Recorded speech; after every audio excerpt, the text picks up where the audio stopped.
Now read along as the directions for Part C are being read. Part C. Directions. In this part of the test, you will hear several short talks. After each talk, you will hear some questions. The talks and the questions will not be repeated. After you hear a question, read the 4 possible answers in your book and choose the best answer. Then, on your answer sheet, find the number of the question and fill in the space that corresponds to the letter of the answer you have chosen. Here is an example. On the recording you hear, "Listen to an instructor talk to his class about a television program." I'd like to tell you about an interesting TV program that'll be shown this coming Thursday. It'll be on from 9 to 10 p.m. on Channel 4. It's part of a series called Mysteries of Human Biology. And the subject of the program is the human brain, how it functions and how it can malfunction.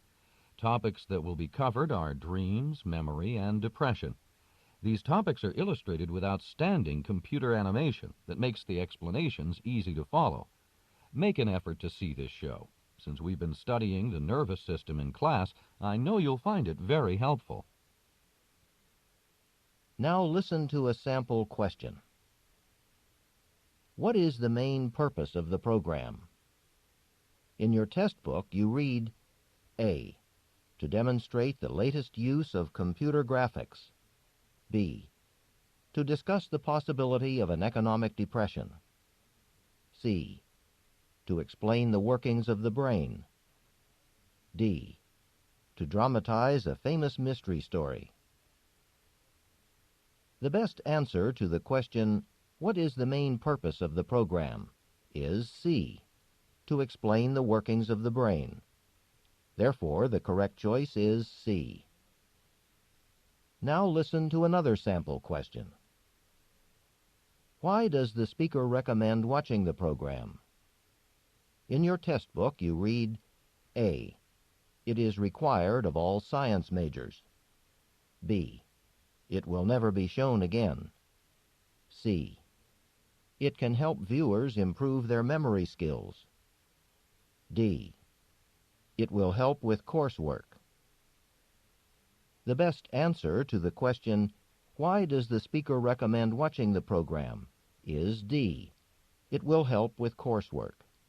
Therefore, the correct choice is D. Remember, you should not take notes or write in your book. Go on to the next page.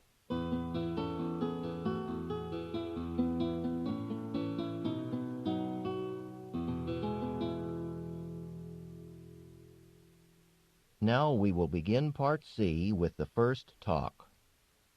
Questions 38 through 41. Listen to an announcement in a university class. In the few minutes that remain of today's class, I'd like to discuss next week's schedule with you.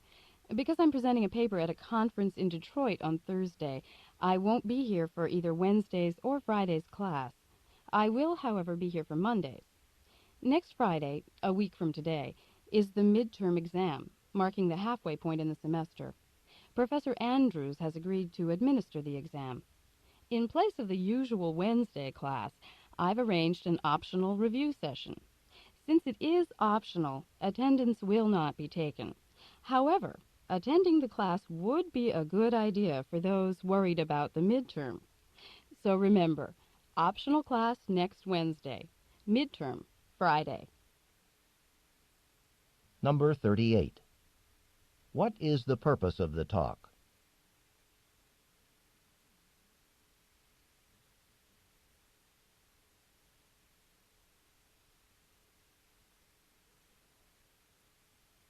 Number 39. At what point during the semester does this talk take place?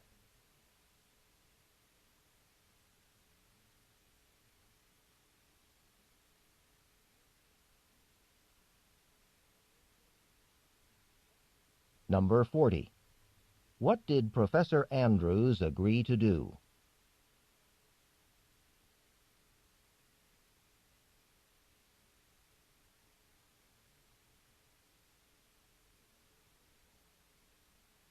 Number 41. What will occur at next Wednesday's class time?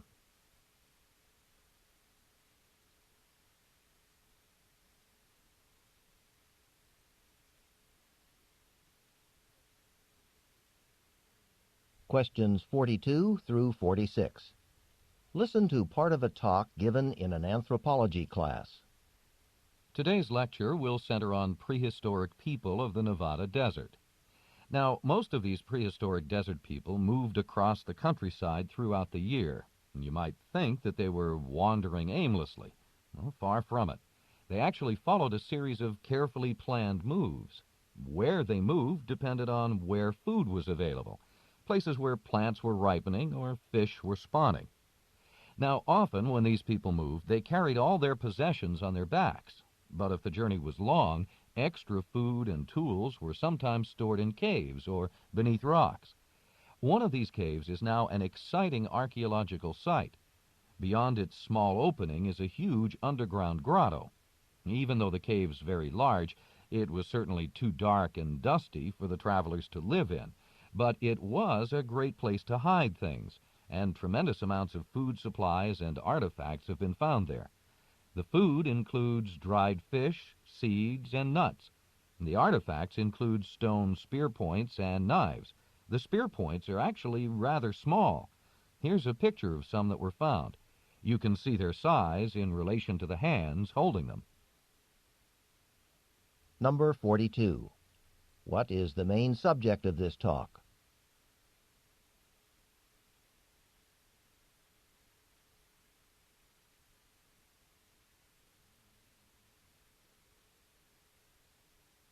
Number 43. What point does the speaker make about the prehistoric people of the Nevada desert?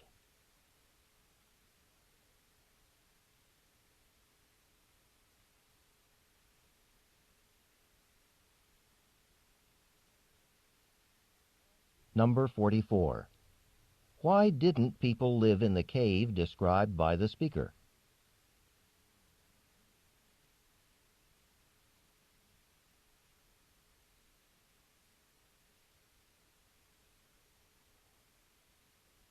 Number 45. What have archaeologists found in the cave?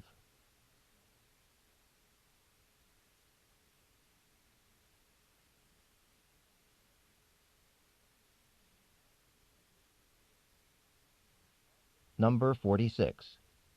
Why does the speaker show a photo to the class?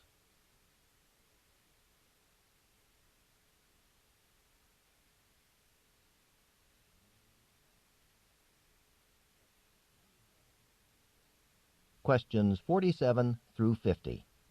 Listen to part of a lecture given in a marine biology class. To us, the environment in which fish dwell often seems cold, dark, and mysterious. But there are advantages to living in water, and they've played an important role in making fish what they are. One is that water isn't subject to sudden temperature changes. Therefore, it makes an excellent habitat for a cold-blooded animal. Another advantage is the water's ability to easily support body weight.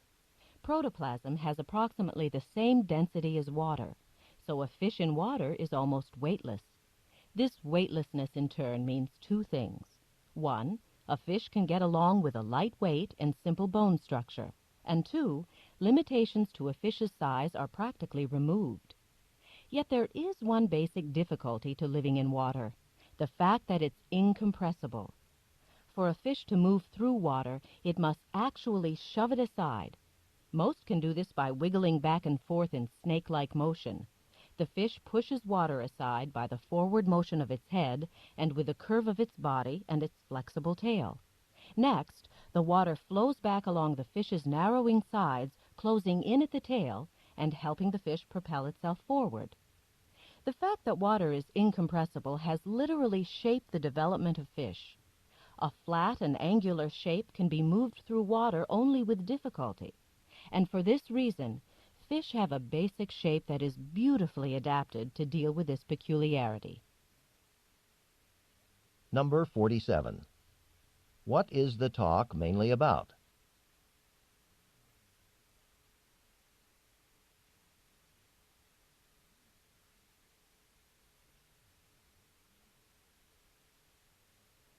Number 48. What does the speaker mention as a problem that water presents to fish?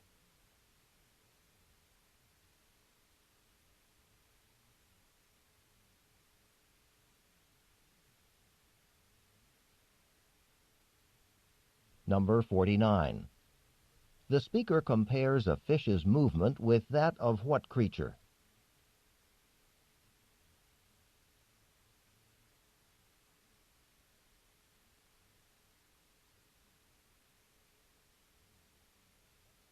Number 50.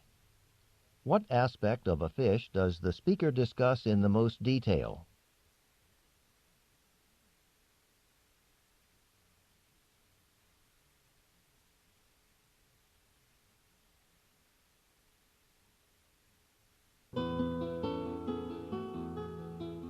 This is the end of Section 1. Stop work on Section 1 now.